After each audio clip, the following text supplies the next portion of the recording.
Hola, santos y santas amigos y amigas, qué bueno estar acá otra vez. Vamos a seguir, estamos en el Evangelio de Juan, capítulo 2. Vamos a seguir leyendo. Ahora, la vez pasada este capítulo empezó con las bodas de Canaán, con el milagro que hizo Jesús de que convirtió el agua en vino en esta boda en Canaán. Ahora vamos a seguir leyendo capítulo 2, versículo 12. Dice así: después de esto descendió a Capernaum, él, su madre y sus hermanos y sus discípulos, y estuvieron allí no muchos días. Y estaba cerca la Pascua de los judíos. Y subió Jesús a Jerusalén y halló en el templo a los que vendían bueyes y ovejas y palomas y a los cambiadores de dinero sentados. Y hecho un azote de cuerdas, los echó a todos del templo y las ovejas y los bueyes, y derramó los dineros de los cambiadores y trastornó las mesas. Y a los que vendían las palomas dijo: quitad de aquí esto, no hagáis la casa de mi padre casa de mercado. Entonces se acordaron sus discípulos que está escrito: el celo de tu casa me consumió. Y los judíos respondieron y le dijeron: ¿qué señal nos muestras de que haces esto? Respondió Jesús, les dijo: desatad este templo y en 3 días yo lo levantaré. Dijeron luego los judíos: en 46 años fue este templo edificado y tú en 3 días lo levantarás. Mas él hablaba del templo de su cuerpo. Por tanto, cuando resucitó de los muertos, sus discípulos se acordaron que les había dicho esto y creyeron a la escritura y a la palabra que Jesús había dicho. Y estando en Jerusalén, en la Pascua, en el día de la fiesta, muchos creyeron en su nombre viendo las señales que hacía. Mas él mismo, Jesús, no se confiaba a sí mismo de ellos porque él conocía a todos. Y no tenía necesidad que alguien le diese testimonio del hombre porque él sabía lo que había en el hombre. Entonces, esa es una lectura corta, ¿no? Simple, fácil, ¿no? Que Jesús está ahí primero descendió a Capernaum, desde Galilea a Capernaum, él, su madre, sus hermanos y sus discípulos. De ahí estaba cerca la Pascua de los judíos. Ahora, esto es importante, ¿no? La Pascua es donde se recuerda cuando Dios sacó a Israel de Egipto, ¿no? Y justito después, justito antes lo que había pasado era que Dios salvó a los primogénitos de Israel con la sangre del cordero. ¿Se acuerdan?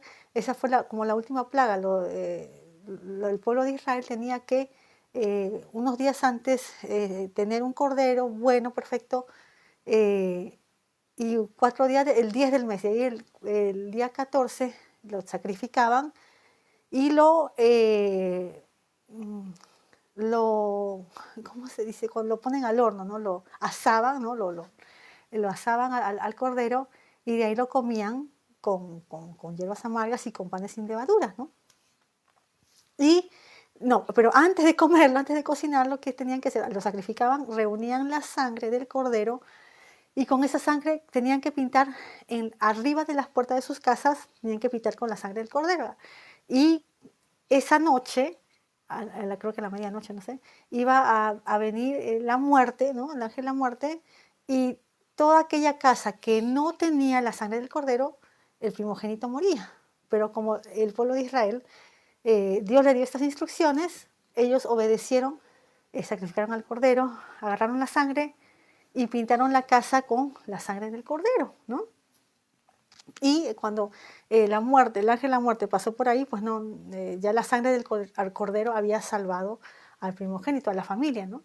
A los primogénitos de la familia. Entonces, ya los primogénitos de Israel no sufrieron nada, todos estaban bien, la sangre del cordero los salvó. En cambio, a los egipcios, todos los primogénitos de Egipto murieron de personas y de animales, ¿no? Porque ellos no tenían la sangre del cordero. Entonces, siempre cuando aquí en el Evangelio, por ejemplo, me parece que en Juan pasan 3 Pascuas, ¿no? 3 Pascuas. Esta es la primera. Entonces siempre hay que acordarnos eso, qué importante es la Pascua, es una de las 7 fiestas del Señor, es bien importante porque es, como digo, cuando Dios sacó a Israel de Egipto, pero simbólicamente es bien importante porque en realidad esa sangre del cordero que salvó a los primogénitos es una pintura de la sangre de Jesús, que Jesús es el verdadero cordero que quita el pecado del mundo, el verdadero cordero que dio su vida en la cruz y que cargó con todos nuestros pecados, y si nosotros creemos en Él nos salva, ¿entienden? Él nos salva porque todos somos pecadores, amigos. Entonces tenemos que creer en Él, recibir eso que ya Jesús hizo, su salvación, su sacrificio en la cruz, creer en Él y somos salvos, ¿no? Entonces, esa es la primera Pascua de que Juan, que el apóstol Juan va a mencionar. Entonces, en esta Pascua va Jesús a Jerusalén, un poco antes, ¿no? Me imagino que unos días antes de la Pascua, y en el templo parecía un mercado, ¿no? Por lo que describen acá, ¿no? Afuera del templo o en el patio del templo, ¿no? ¿Qué había? Que estaban los vendedores vendiendo bueyes, ovejas, palomas, cambiadores de dinero, todo un negocio. Y obviamente, amigos, la casa de Dios, ¿cómo va a estar así, no? Qué feo. La casa de Dios era para que vayan a orar, con sus ofrendas, ofrecer y eso.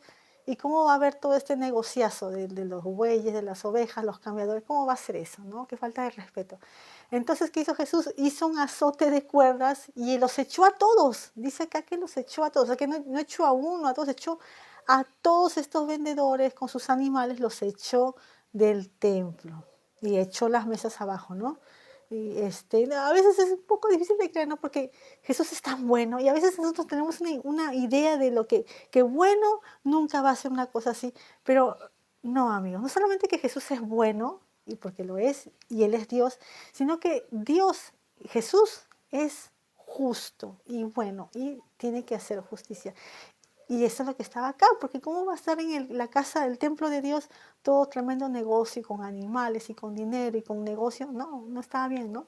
Entonces siempre hay que acordarnos eso, que no solamente que Jesús es bueno, es paciente, es fiel, es compasivo, pero también es justo. Y si Él ve algo que está mal, ¿cómo va a permitir, no? ¿Cómo va a permitir? Ahora, ahora, las cosas feas que pasan en el mundo, por ejemplo, uno dice, ay, pero la gente dice, pero Dios, ¿por qué no interviene? No sé qué. Porque Dios tiene su hora. Dios tiene una hora que Él va a venir y que ya hay situaciones que han recibido justicia, pero otras que en su hora van a recibir la justicia perfecta de Dios. Y aquí Jesús se lo está haciendo eso. ¿Cómo van a hacer falta de respeto poner todos estos negocios allá afuera en el templo mismo, no? Entonces se acercaron sus discípulos, no, entonces se acordaron sus discípulos que está escrito, el celo de tu casa me consume. Eso está en un salmo, no me acuerdo cuál.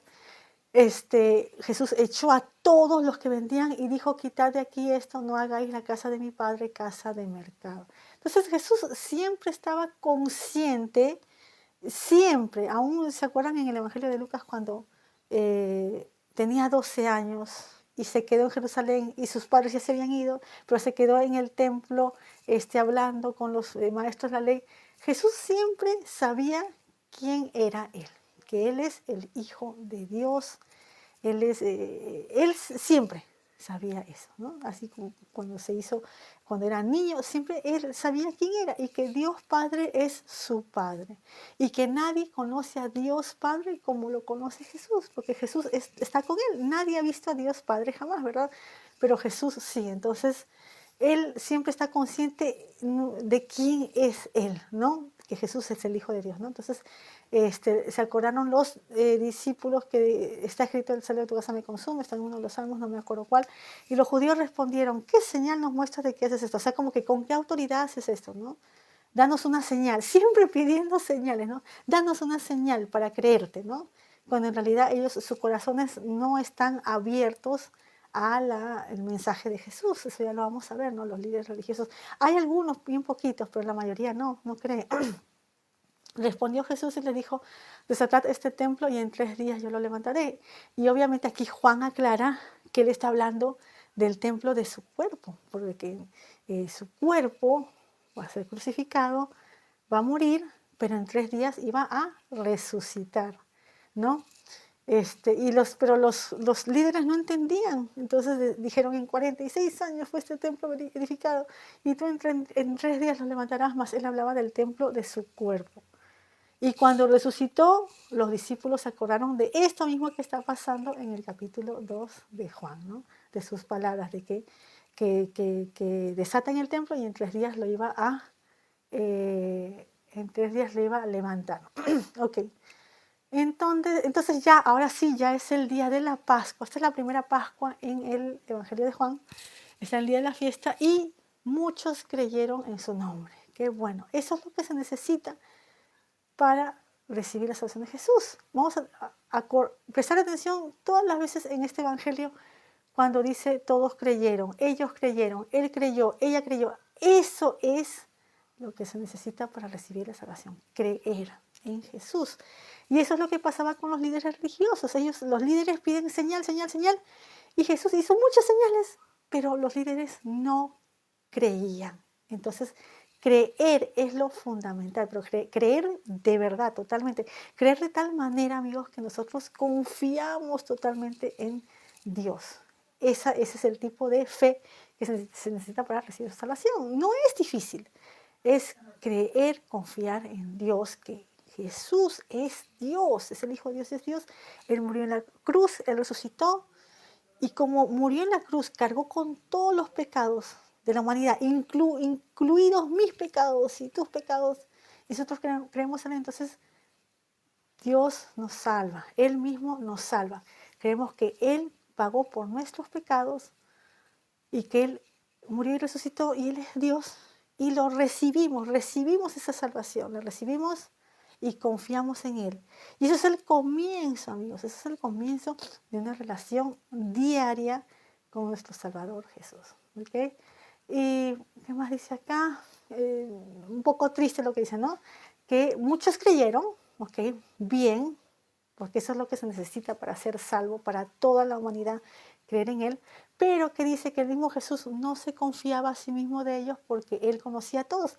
¿Por qué? Porque Jesús es Dios, amigos. Nosotros, humanos comunes, no podemos ver ciertas cosas de las personas, pero nosotros no podemos ver lo que piensan exactamente en todas las personas. En cambio, Jesús sí, Jesús, a pesar de que está en un cuerpo humano limitado, no su cuerpo glorioso de Dios, está en un cuerpo humano limitado, él sabe, Él conocía a todos, Él sabe, y Dios sabe, Dios nos conoce a todos, nos conoce, y Él quiere que nosotros vayamos hacia Él y entreguemos nuestra vida y le demos gracias y le pidamos ayuda y le escuchemos y hagamos su voluntad. Dios sabe todo, ¿no? No tenía necesidad que alguien le diese ese testimonio del hombre porque Él sabía lo que había en el hombre. Ahora, ¿vieron cómo hay gente que dice, ay, no, el ser humano es bueno, el ser humano es bueno?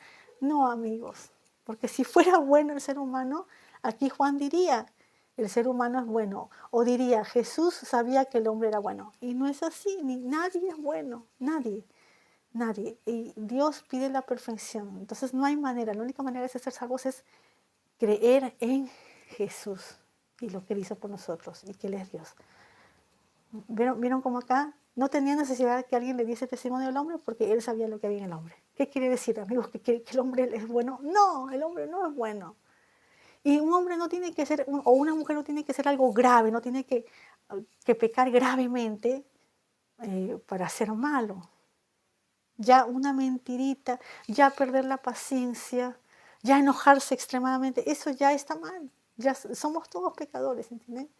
Entonces, Dios sabe nuestra naturaleza y nosotros debemos aceptar que necesitamos a Dios, ¿no? No podemos estar sin Dios. Dios nos ha creado de una manera que nosotros lo necesitamos. Porque si nosotros pensamos que sí, yo voy a hacer esto solo, después nosotros nos endiosamos a nosotros mismos.